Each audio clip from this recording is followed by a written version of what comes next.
I'm George Ojemann, professor of neurosurgery at the University of Washington, and I'm going to be interviewing my mentor and teacher, Dr. Arthur Ward, Jr. Dr. Ward began his career in neurosciences in the, we decided it was later 1930s, at the neurophysiology labs at Yale University. He developed an interest in neurosurgery there and went on to a residency at the Montreal Neurological Institute and eventually became the founding chairman of the Department of Neurosurgery at the University of Washington in Seattle. He retired from that position in 1981 and from the active faculty in 1986 after 38 years on the University of Washington faculty, and he's now professor emeritus of neurosurgery at the University of Washington. During his neurosurgical career, Dr. Ward had major interests in epilepsy and stereotaxis. He was a member of the American Board of Neurological Surgery, the Journal of Neurosurgery editorial board and its chairman. He was and has been president of the American Academy of Neurological Surgery and the Society of Neurological Surgeons. Dr. Ward, how did you get started in neurosurgery? I thought you were going to be a neurophysiologist. Well, I think all of us have the fantasy that somehow we can control our own careers. I think that essentially never occurs. When I arrived at Yale undergraduate school from my prep school at Deerfield, I found that Yale University, in its great wisdom, had decided I was to be a chemist. And apparently the reason for this was I had done exceedingly well on the college board exams, which had nothing to do with my capabilities, but due to the fact I had unusually good preparation in that particular area at prep school. So I had an immediate conflict with the dean with the freshman dean, and I ended up being a psychology major. That in turn was based on a certain interest in the nervous system, quite clearly, and I then had an unusual opportunity to go into neurophysiology in a relatively newly established laboratory of neurophysiology at the medical school. This was in a Rockefeller Institute endowed lab with two permanent scientists, Dr. Johannes Gregorius Ducet-Abarin, who was the director of the laboratory. They had searched all over the world for a prominent neurophysiologist and had found DDB in Utrecht, imported him over, and his first assistant and junior faculty man was Warren McCulloch, a very brilliant individual who was not only a neurophysiologist, but had started out again, and of course somewhat similar to mine, I guess. He had an interest in the brain, thought he could attack this through psychology, was a psychology undergraduate and a PhD in psychology, in fact. Found that was not leading him and providing the tools to attack some of the problems in which he had a major interest. So he then went to medical school to become a psychiatrist. And it took him 1 year of psychiatry to decide that that was not the way of finding out how the brain worked, and so he went into neurophysiology, which is where I first hooked up with him. That laboratory was a fascinating place. It was completely independent. We had no teaching responsibilities. At that time, the major interest of the laboratory was in studying the intimate, very detailed connections between one part of the cortex on the surface of the brain and another. We started out, we completely mapped the cat in this regard, then we did the macaque monkey, and subsequently moved on to the chimpanzee. While we were doing these experiments, we had a new arrival in New Haven by the name of Harvey Cushing, who had cut his ties with Harvard and come down to his alma mater at Yale. And Cushing, during the latter part of my time in the lab there, used to come over periodically, largely because we had a visiting fellow who was on sabbatical from Chicago by the name of Percival Bailey, who was an old friend of Cushing's. So Cushing used to come over and sit on a stool in the corner of the lab while we were doing experiments and talk, and end up his contribution to the experiments was a big pile of cigarette butts all around the bottom of the stool at the end of the day. But Cushing was very kind to me, and obviously I was aware of his status in the field of neurological surgery, and I'm sure was another sort of a building block in terms of moving me into neurosurgery. But it was Dr. Bailey that really kind of pushed you in that Dr. direction. Bailey really sort of did that. And the setting was that we were doing these acute operations on a chimpanzee, which at that time was very esoteric Ferrari-type research. A chimpanzee cost at that time about the same amount of dollars as a chimpanzee does now, interestingly enough. But also at that time, a macaque rhesus monkey cost $8 in contrast to the approximately $300 it costs now. So we knew this was really very expensive, fancy research. We wanted to do our best to capitalize on the return, scientific return we got from each experiment. And so we worked under horrible conditions in terms of room humidity and temperature to maintain these animals for long periods of time with saline infusions and the rest. And we usually run these animals for about 48 hours before the brain started to deteriorate. So we ran around the clock, and to nobody's surprise, the night shift from midnight till 8 a.m. went to the two lowest people on the totem pole, and that was the student ward and the visiting fireman, Percival Bailey. So Bailey and I got to know each other pretty well in these long nights vigils, and the experimental design was one where we had to wait for the strychnine, which generated signals which we could follow from one part of the brain to another, but which was could only be recorded monosynaptically, so it told you exactly where each axon ended, essentially. So we had to wait for that strychnine to wear off, which would take about 20 minutes between each of the observations. And one morning, about 3 o'clock in the morning, while we were waiting for the strychnine to wear off, Bailey turned to me and he said, "Ward," he said, "somebody's got to do some sophisticated neurophysiology of this kind in the human. You should go to medical school and become a neurosurgeon." So I clicked my heels and I said, "Yes, Dr. Bailey, that's a good idea." And the following morning, I called up the dean of the medical school and applied for admission. And here we are. And here we are. And here we are. So it's his fault. Well, you then went on to a residency at the MNI. Why did you pick that institution? Well, again, that's something which I can place at Bailey's doorstep. When I had finished my training in general surgery, I wrote Bailey, and I said, "I'm ready." He had moved from the University of Chicago at that point to the new Illinois Neuropsychiatric Institute. And I'd assumed that I would now go to the INI in Chicago and get my neurosurgical training there. Well, he called me up and he said, "I don't really think that the neurosurgical residency here at the INI is really what you need. It's a new program, and I suggest that you go up to Montreal with my friend Wilder Penfield." He said, "In fact, I called him up, and I think that you ought to apply to him because you will be accepted." So everything was all arranged. So everything was all I arranged, see. and I went through the formalities as he suggested, and I ended up in Montreal. Now, residencies were a little shorter then than now, I believe. Well, they were at varying lengths. Ted Rasmussen's residency at Montreal, I think, was a relatively short one. It was only 9 or 10 years. All right. Mine was only 3 years. It was largely related to the fact that many things were disrupted by the war, and this was one of them. So that plus the fact I'd had a fair amount of nervous system experience before I went there, meant I had what I guess could be considered an accelerated program, which in some regards was very fortunate. But residencies were still pretty stressful, I understand. Residencies at Montreal up to that point had been very stressful. Well, as chief resident, the day started at usually at about 7:15 or 6:30 in the morning, when the night supervisor, a wonderful lady who saved many lives, patients' lives at that institute, would call up a chief resident and essentially give him make verbal rounds with him on every patient in the house, both neurology and neurosurgery. Then after that, I would rush down to one of the wards where they would bring a tray of breakfast to me on the ward, and I would have my breakfast, and then rush off the operating room. We'd spend at least the whole morning, usually a fair amount of the afternoon, and then in the afternoon there were diagnostic procedures to be done, since we didn't have all the fancy armamentarium and diagnosis we have now.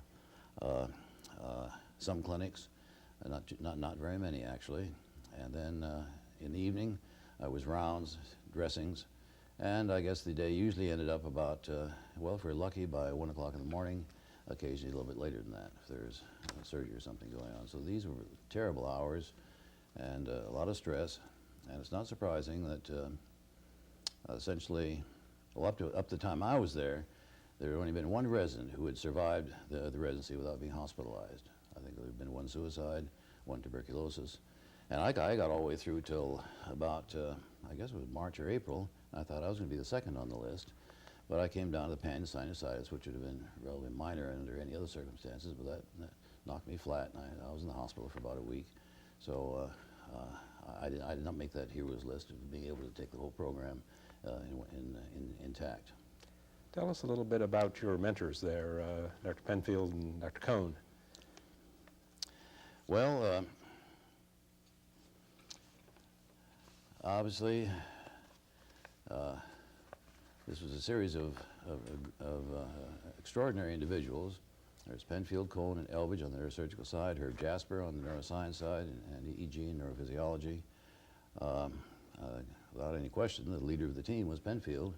He had essentially put the institute together, and he was both the spiritual and intellectual leader of the entire staff there. A great and a very productive and probably, well, one of the few at that point leaders in clinical neuroscience. He'd done no, well, except for neuropathology and some neuroanatomy, particularly when he was down in Columbia. He'd done no work in the laboratory at all, but he did feel that the human brain was an extraordinarily exciting object to study, and he had made major contributions to clinical neuroscience, no question about it. He was a very quiet man in the operating room. I learned some things from him, not technical neurosurgery, but I guess how one conducted oneself in the operating room.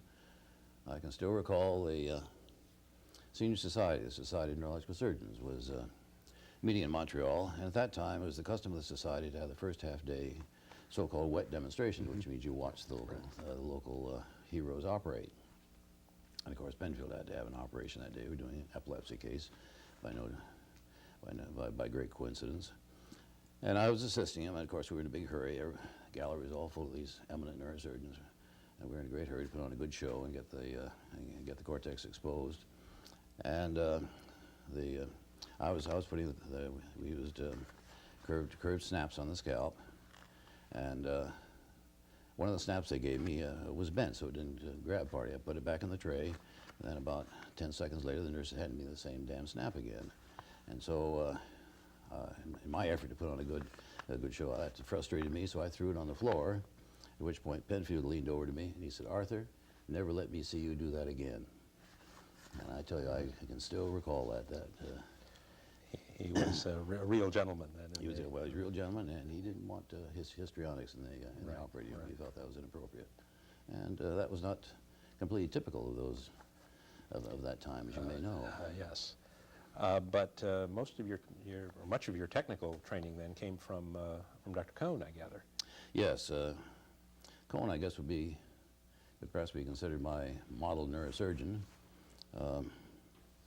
His work schedule was really just about as bad as mine, because he arrived at the hospital every day by 7 o'clock in the morning, and he would leave and go home. Well, he goofed off kind of early. He usually went home by 10 or 11 o'clock at night, and on very rare occasions he would even go home for supper and then come back to the hospital again. He did this 6 days a week. But not on Sunday. On Sunday, he wouldn't come in until 8 or 9 o'clock in the morning. I see. Till 9 or 10 o'clock in the morning.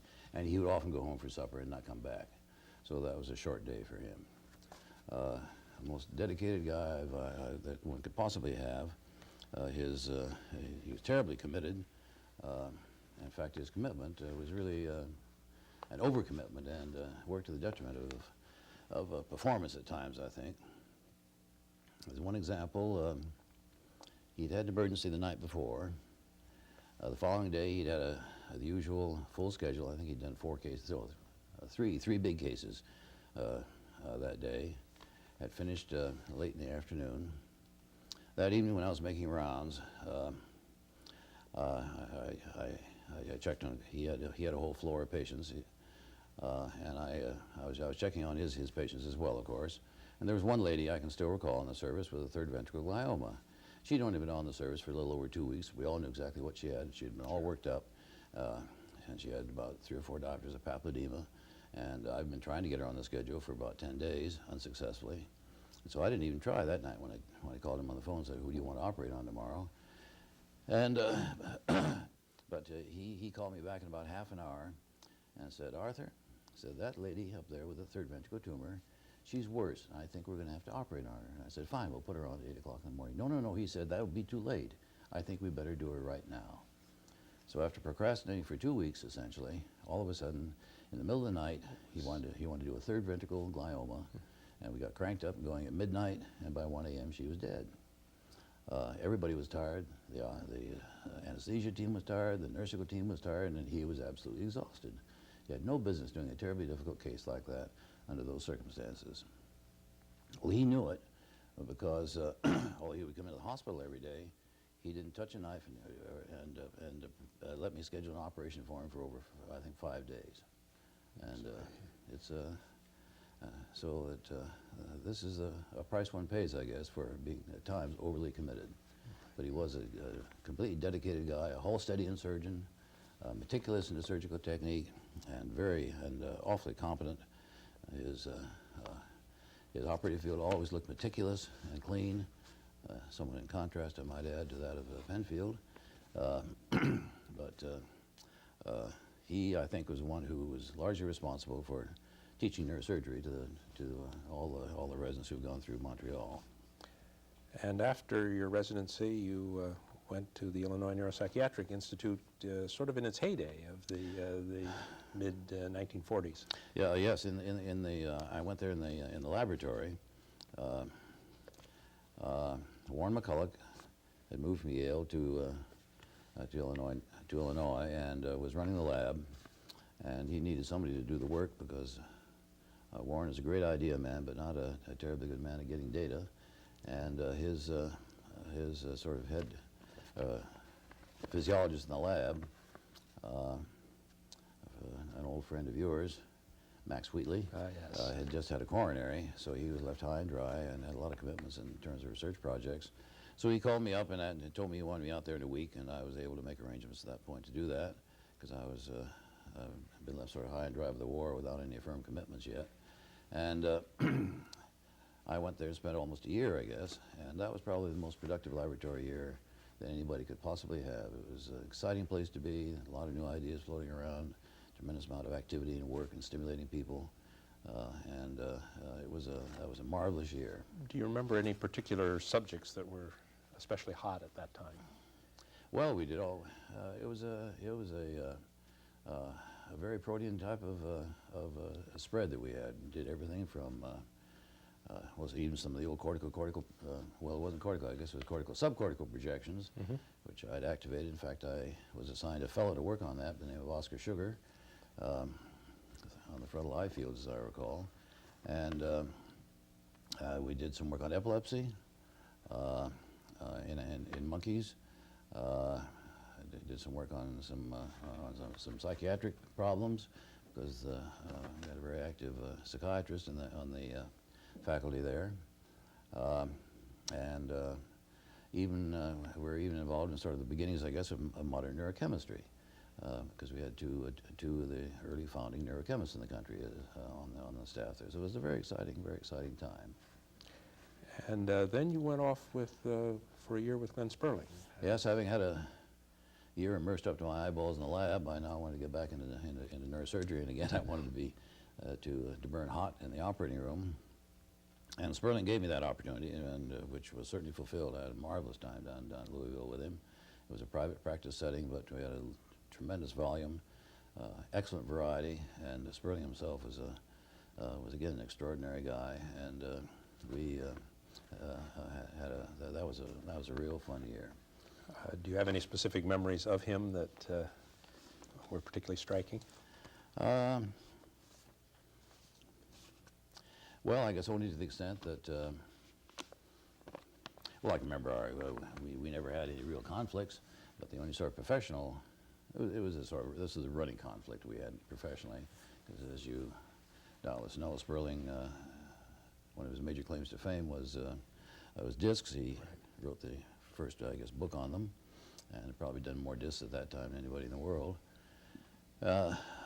He Well, the way I'd been trained with disc surgery was that it was always important to get anatomical localization. Clinical localization was fine, but because of the problems of prefix and postfix plexus, you could always be off a level. Right. So one should do a myelogram to confirm this. Spurling would always, every time I scheduled a myelogram, Spurling would always say, "Arthur, why don't you examine the patient and find out where the disc is, and don't take him down and do a myelogram." Well, I would always protest about this and told him if he wanted to operate blind, that was all right with me. But I like to know what I was dealing with. I was always hoping I could catch him sometime operating on the wrong level. But doggone it, I never did. That sly fox, he'd seen so darn many of these things and was so good at it. There were little minor clues he could pick up which he couldn't communicate to me. But he never missed a level on a lumbar disc. That's amazing. And then you came to Seattle. Then I came to Seattle. This is 1948 or thereabouts. 1948, I think, The yes. medical school's just getting founded. And Yes, the university decided they needed a medical school, and they had established it. They had a dean, and they had a core basic science faculty, but no clinical faculty at that point. The school had been under operation only 2 years, 3 years, I guess.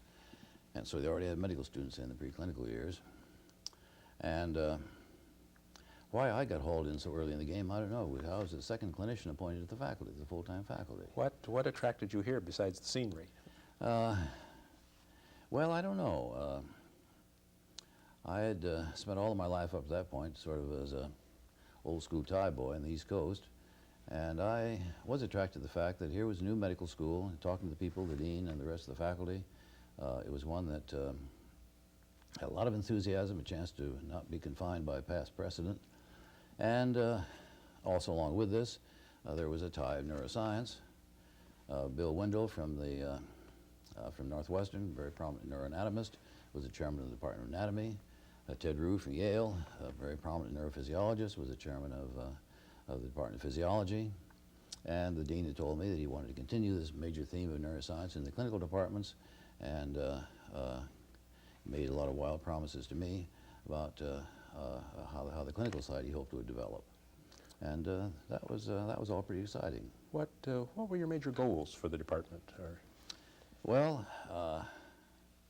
the goals obviously have shifted somewhat with the years, but obviously I wanted to establish a top-notch clinical department that had an adequate clinical volume for training and for the responsibilities which academic neurosurgeons have to advance science and to do teaching. I did not want to be to have it so large that it would completely encompass and swallow us up, and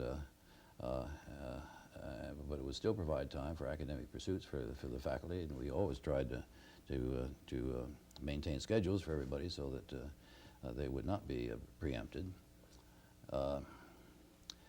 I wanted to weld neuroscience and clinical neuroscience together, and I think to a large degree we succeeded in doing that. It was a very exciting time building it and watching it flower and grow. Two of the clinical areas that you developed here were those related to stereotaxis and those related to epilepsy.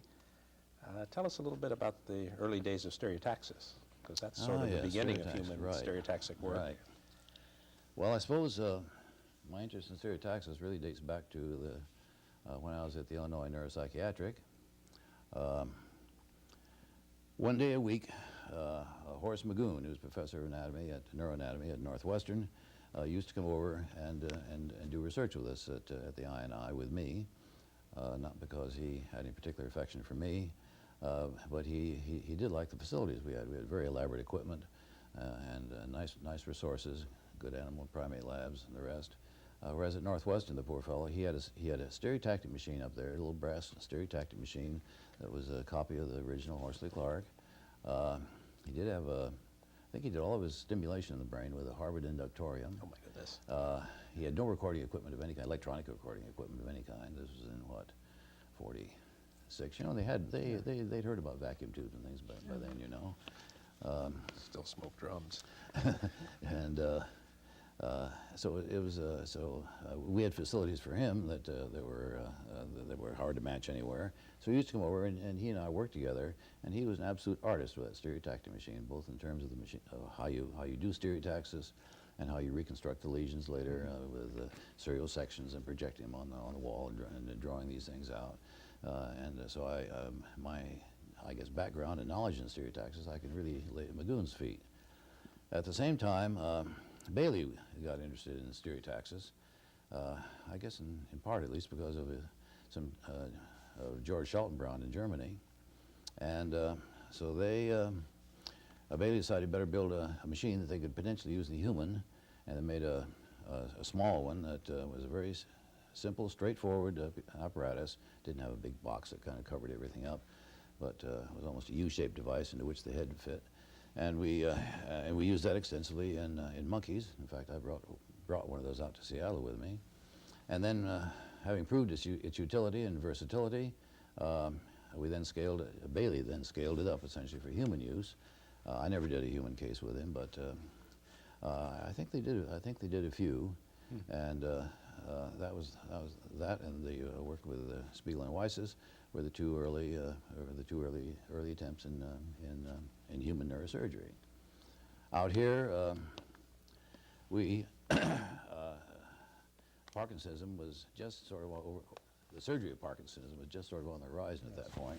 So I started doing some of these first with a very crude device, which you doubtless may recall, and where we're doing very crude things like injecting alcohol or wax in the brain and things like remember that. Yes. And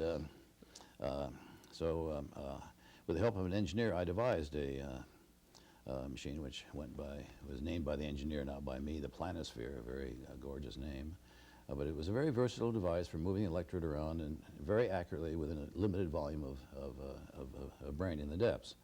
And it worked fine for Parkinson's. It was useless for doing other kinds of versatile things in the brain. It wasn't designed for that. And so we embarked on a fairly large and ambitious program in the area of Parkinsonism. We did a couple every week, every Wednesday morning, as I recall. It was always a Parkinson case. Right. And we used this opportunity again, as I was trained to do by Penfield and others, to study brain function whenever we had the opportunity, and we did some very nice work, I think, in terms of the physiology of VA and VL in human, and followed it up also with some work in animals as well, and the stereotaxis thus now, because of its clinical utilization and effectiveness, became fairly widespread around the world, I think.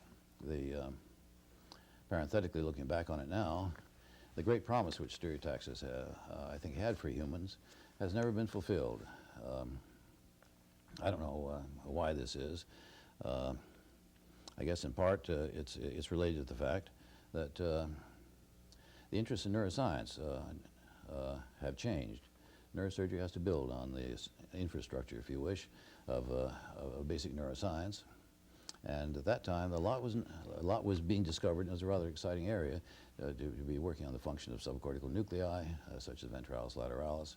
The reticular formation of the brainstem was very hot then, and so the circuit action was widely studied in neuroscience.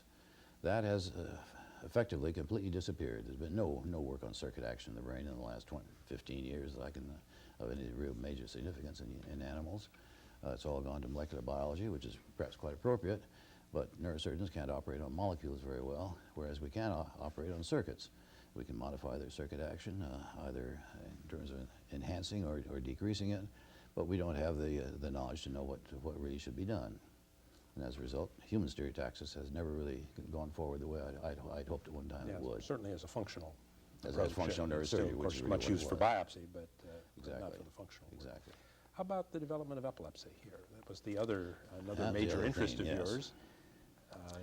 You eventually developed a regional epilepsy center, and that's gone on to Well, be an active unit. it would be impossible to say. My interest in epilepsy was something which was an inspiration I received on a mountaintop.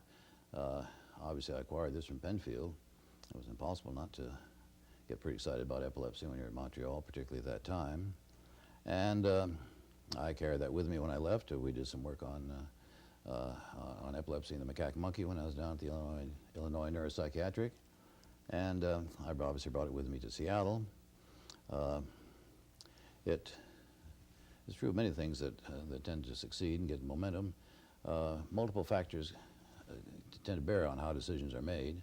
And not only was there the intellectual interest of epilepsy, but it so happened this is when the NIH was starting to come into full flower.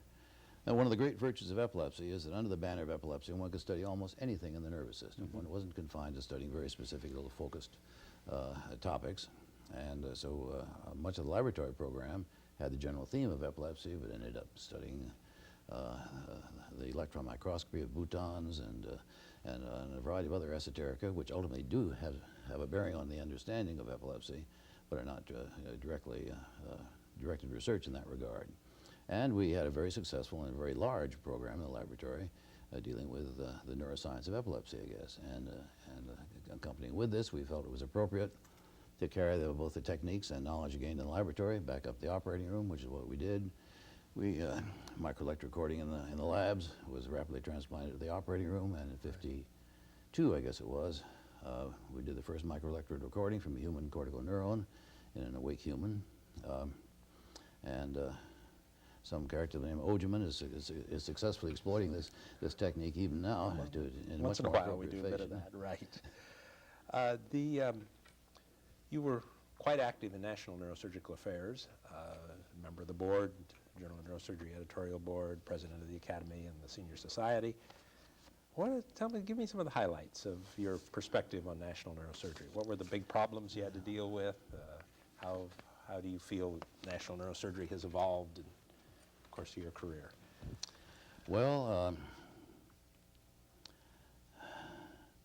at the time neurosurgery, of course, has gone through, well, all of medicine has gone through such an extraordinary advancement during my lifetime. I've been very fortunate in the time in history when I was able to go through, I guess. Because you have to recall that when I first started out in neurosurgery, there was no penicillin. We did have sulfa drugs, but we did not have penicillin. I can still remember when we got our first shipment of penicillin from Florey.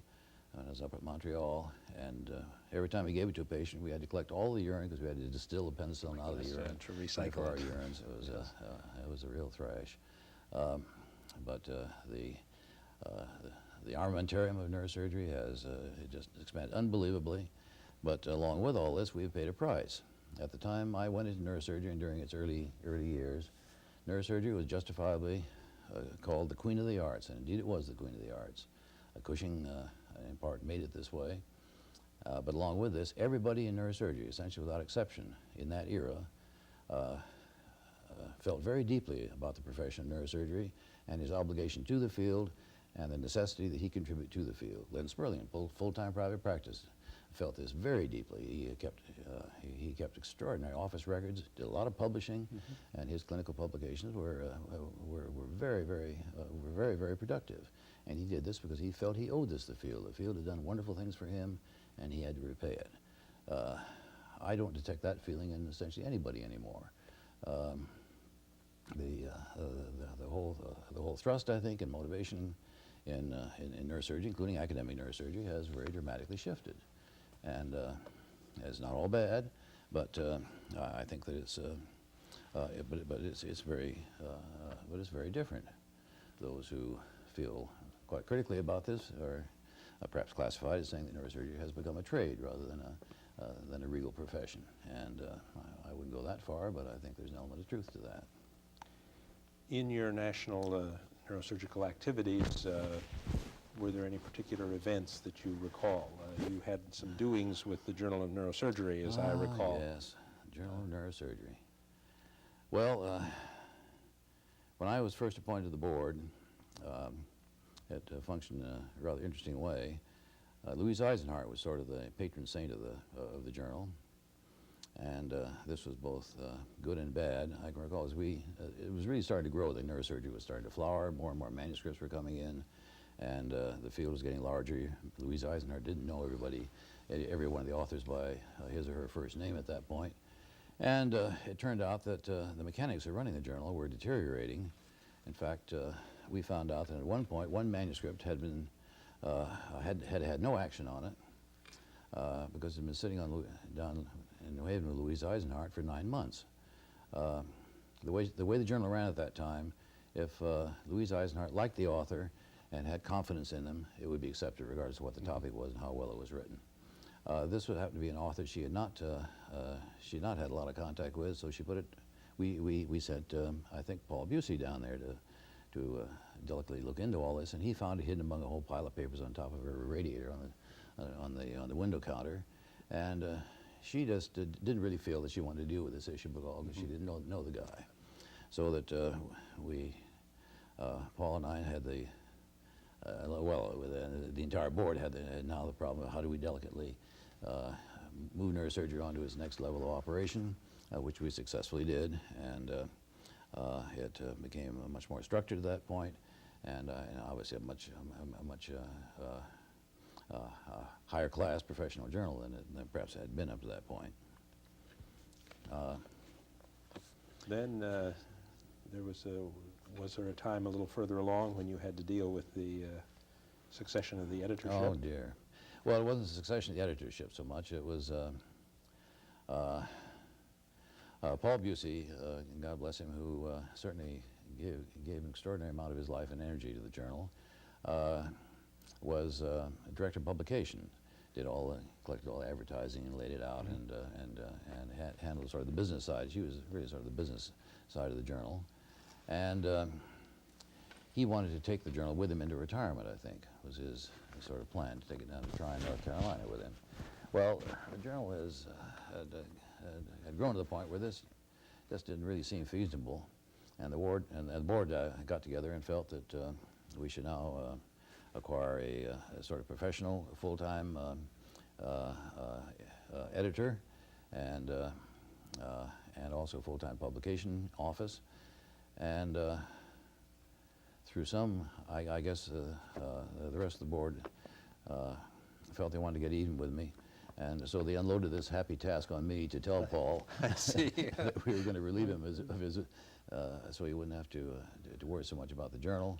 And this was successfully accomplished, I must say. I hope I didn't hurt Paul's feelings. Good God knows he gave an awful lot to the journal, but at that point we hired Henry Heil and moved the editorial office up to Hanover. One of the great advantages of training in Seattle is that one couldn't be examined by Arthur Ward on the neurosurgical boards because you enjoyed a substantial reputation at the time. That was a false reputation. I see. Anything special about your tenure on the board that you recall as a highlight? No, I don't know. The board at that time was it was a very interesting, exciting place to be. It was a terribly hard work. I think I gathered from several of the times I've gone back as a guest examiner on the boards, an alumnus examiner. It is still hard work, but I don't think there's quite the camaraderie that there was in the boards at that time, and certainly the way we function is very different than now. It's a very mechanized operation in contrast to the very intimate operation it was at that time, both with respect to the members of the board and the candidates. The presidencies of your various societies had a few ups and downs. Any particular episodes of those that you recall? Oh dear. Well, during the time I was president of the Academy, we had, unfortunately that year, we elected to have a joint meeting of the Academy and the Deutsche Gesellschaft für Neurosurgery in Munich. And that meant that I and Frank Marguth, who is the president of the German Society, ran the meeting together. And the Europeans, particularly the Germans, do things with great flair. And that was a very, very stressful meeting for me. It went off very well. It was a fantastic meeting. Oh, yes. But remember that. It was awfully hard work, and there were a variety of areas of conflict that arose between the Germans and some of the Americans. One of them, in fact, almost arose with me, because after the meeting, they had scheduled a post-Congress tour for these Americans, and they assumed their distinguished American president of the Academy would be on the tour. And actually, Janet and I had planned, since we'd been in Russia just before coming to this meeting, I knew I'd be exhausted. And so we had an itinerary all laid out that we'd fly to Copenhagen, and we'd spend essentially two days just sleeping in Copenhagen. We knew the weather would be lousy, so we couldn't do anything. And we just spent 2 days sleeping and then fly home to Seattle. Well, and I told the Germans this. They were absolutely insulted, literally insulted. They couldn't believe that I wouldn't go on their great tour, so I had to change all my travel plans around. And we went on this tour up the Romantische on the Rhine, with where I was the den mother for this for a whole group of American crazy neurosurgeons who did all kinds of wild things, and I was supposed to keep them in line, make them presentable, make sure that we didn't shoot the mayor or anything at the mayor's reception, which we had everywhere we went. It was an interesting time. I can well imagine that. Well, you've had a very distinguished career in neurosurgery, and you've already mentioned a bit about some of the changes that you've observed over the years. Do you have any other thoughts looking back over it as to how things, not only how neurosurgery's changed, but how perhaps neurosurgery should, or the problems we should be looking at, ways we should be, those of us now active in the profession should be thinking of improving things? Well, before we come to that, just one more word about the societies. Yes. The Society of Neurological Surgeons, because this has something to do with the evolution of neurosurgery. At the time I was inducted in the society, it was a small, limited group. I think the maximum membership then was 45, something like that. And the criteria for membership were that you were a leader of a major clinic. Well, the only way they could squeeze me by on that was I'd just been appointed chairman of the department at the University of Washington. And in the second year I think I was in the society, they'd elected to have a meeting in Seattle. It was a custom at that time, since it was a very small, intimate group, that the host took care of all the arrangements. Actually, Hale Haven, who was in private practice here, was also a member of the Senior Society. He was head of the program, the section at the Virginia Mason Clinic. So he and I actually, fortunately, jointly put on the meeting together, because the custom was that the first night of the meeting was a cocktail party covered by the hosts. Meaning that you paid for it. Which means you pay for it out of your own pocket. And that was a not insignificant expense, Right, particularly in those days. Yes. In fact, I think about a year or two later, it was finally decided that was really too much to ask of anybody. And so they now took this on as an obligation of the society as a whole. But it was a small group. We got together, and during the course of the meeting, mostly informally, it was sort of like the Godfather activity. We'd get together and we'd decide, well, now, who are we going to make president of the Harvey Cushing next year? Who's going to be president of the Academy? Who are we going to put on the board? Because the Senior Society started the board, as you may recall. Right. And we essentially arranged all the affairs of neurosurgery in North America. And we usually did this in just a matter of a few hours. Well, that started to badly erode. As the Cushing got big and its membership was opened up, again, shortly after I got into that, so it was anybody who had their boards was eligible, and clearly they were now playing a very significant role in how neurosurgery was going. The Congress started up, and they were a very active group, right. And they stole a significant amount of the action.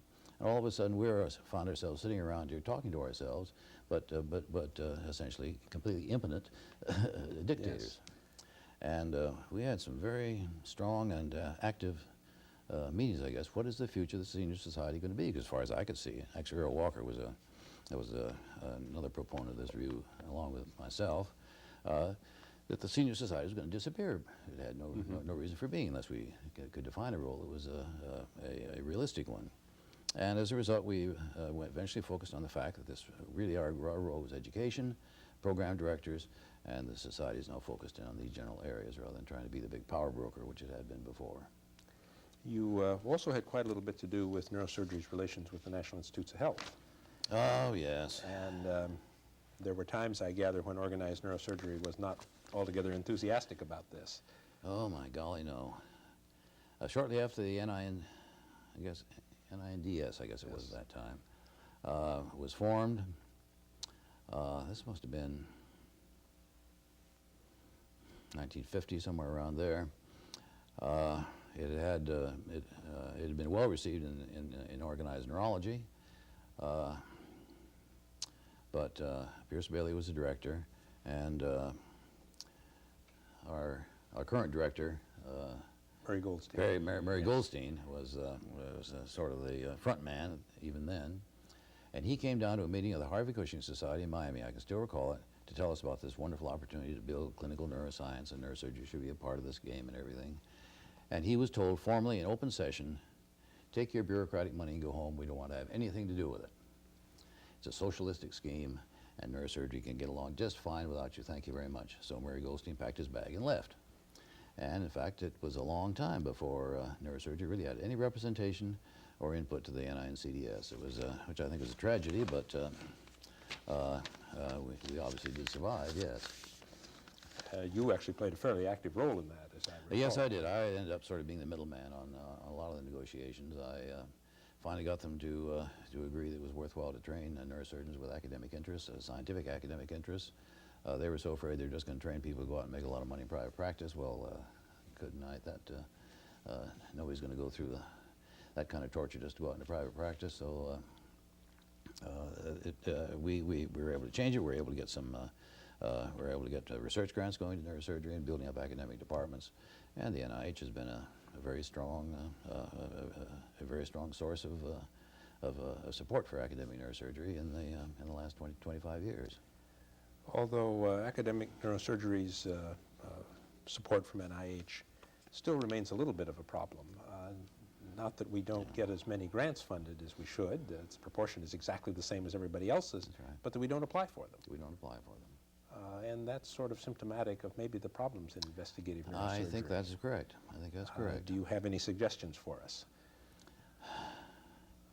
Well, obviously the suggestions are ones that that neurosurgery ought to develop at least a bigger cadre of individuals who are willing to make the compromises with their professional lives to be successful in this kind of enterprise. You can't spend all your time down in the office and in the operating room if you're going to do any kind of acceptable science, clinical science or any other kind of science.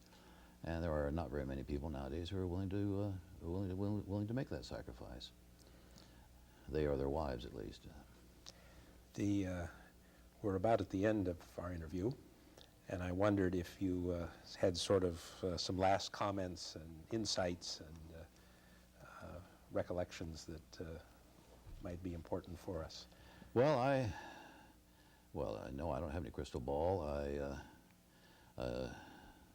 I think that since everything does tend to go through cycles, neurosurgery, I think, has been a bit on a plateau in terms of exciting progress for perhaps quite some time now. I can't see it certainly not going to disappear from the scene, which is one way it could go. We're not going to go the same route, I guess, as anorectal surgery has gone, but we are growing larger all the time, which in that sense I think is good. But I think sooner or later we're going to move off this plateau, and there'll be new advances. I'm sure one of these will just be some chance observations, perhaps coming out of somebody's laboratory, and the neurosurgery will then start to develop some exciting opportunities which will stimulate young minds coming into it, and we will go off into another period of intellectual ascendancy, which we have not really had in recent years.